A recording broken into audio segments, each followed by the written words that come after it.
ಕುತೂಹಲ.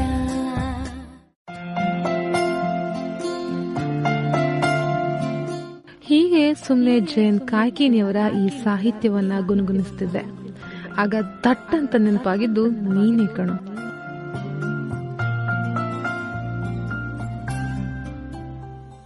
ಸೀರಿಯಸ್ ಆಗಿ ನೀನು ನನ್ನ ಪಕ್ಕದಲ್ಲಿದ್ರೆ ಏನೋ ಒಂಥರ ಸಂಚಲನ.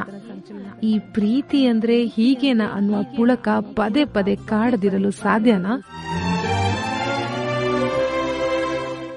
ನಿನ್ ಜೊತೆ ಏನೇನೋ ಮಾತಾಡ್ಬೇಕು ಅಂತ ವಿಷಯಗಳನ್ನ ಪಟ್ಟಿ ಮಾಡಿಟ್ಟು ಕಾಯುವ ನನ್ನ ಬುದ್ಧಿಗೆ ನಿನ್ನ ಮುಖ ನೋಡಿದಾಗ ನನ್ನ ಮನಸ್ಸು ಎಲ್ಲವನ್ನ ಮರೆತು ಬಿಡುತ್ತೆ ಕಣೋ.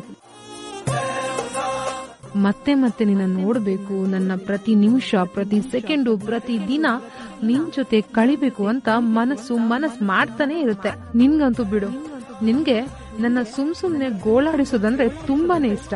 ಅದಕ್ಕೆ ತಾನೇ ನೀನು ಇಲ್ಲ ಸಲ ತರ್ಲಿ ನನ್ ಜೊತೆ ಎಲ್ಲ ಮಾಡ್ತಿ ಕೋತಿ.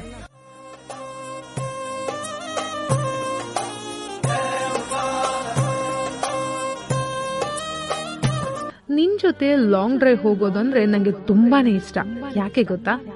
ಜರ್ನಿಯಲ್ಲಿ ಕಿಲೋಮೀಟರ್ ಕೌಂಟ್ ಮಾಡೋಕ್ಕಿಂತ ಬದಲಾಗಿ ನಾನು ನಿನ್ನ ಜೊತೆ ಕಳೆದಂತ ಅತ್ಯಮೂಲ್ಯವಾದ ಸಮಯವನ್ನ ಮೆಮೊರೀಸ್ ಆಗಿ ಬದುಕಿನ ಬುಟ್ಟಿ ತುಂಬಿಸ್ಕೊಳ್ತಾ ಇರ್ತೀನಿ. ದಿನವಿಡೀ ನೆನೆಯಲು ನನಗೆ ಕುತೂಹಲ, ತುಂಬಾ ಕುತೂಹಲ. ನೀನು ಅಂದ್ರೆ ನನಗೆ ತುಂಬಾನೇ ಇಷ್ಟ ಕಣೋ ಅಂತ ಗಿರಿ ಶಿಖರಗಳ ಮೇಲೆ ನಿಂತು ಕೂಗಿ ಕೂಗಿ ಹೇಳುವ ಆಸೆ ಕಣೋ ನನ್ಗೆ. ಸಮುದ್ರದ ಕಿನಾರೆಯಲ್ಲಿ ನನ್ನ ನಿನ್ನ ಹೆಸರನ್ನ ಬರೆದು ಸಮುದ್ರಕ್ಕೆ ಸವಾಲು ಒಡ್ಡುವ ಹುಚ್ಚು ಕನಸು.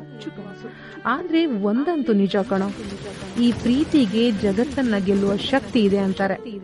ಅದೆಷ್ಟೋ ಪ್ರೇಮಿಗಳು ಪ್ರೀತಿಗಾಗಿ ತಮ್ಮ ಜೀವನವನ್ನ ತ್ಯಾಗ ಮಾಡಿ ಅಮರ ಪ್ರೇಮಿಗಳು ಅಂತ ಅನ್ಸ್ಕೊಂಡಿದ್ದಾರೆ.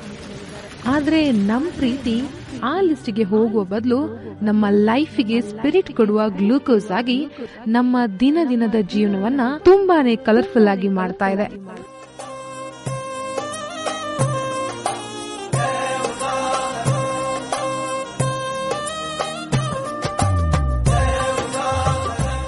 I know you love me a lot ಅಂತ, ಬಟ್ ಈ ಕಾಂಪಿಟೇಷನ್ ಯುಗದಲ್ಲಿ ನಮ್ಮದು ಕಂಪ್ಯೂಟರ್ ಯುಗದಳು ಅದ್ಭುತ ಪ್ರೇಮ ಕಾವ್ಯಮಾಗ್ತಾ ಇರೋದು ಒಂದು ಅದ್ಭುತವೇ ಸರಿ. Anyways, I love you so much ಕಣೋ ಬಾಬುಚ್. ಮಾತಾಡ್ತಿರೋದು ನಿನ್ ಪ್ರೀತಿಯ ಹುಡುಗಿ ಕಣೋ. ಕೇಳ್ತಾ ಇರು ನನ್ ಮಾತನ್ನ ಯಾವಾಗ್ಲೂ. I love you a lot ಬಾಬುಚ್. ಇಂತಿ ನಿನ್ನ ಪ್ರೀತಿಯ ನಿನ್ನವಳು.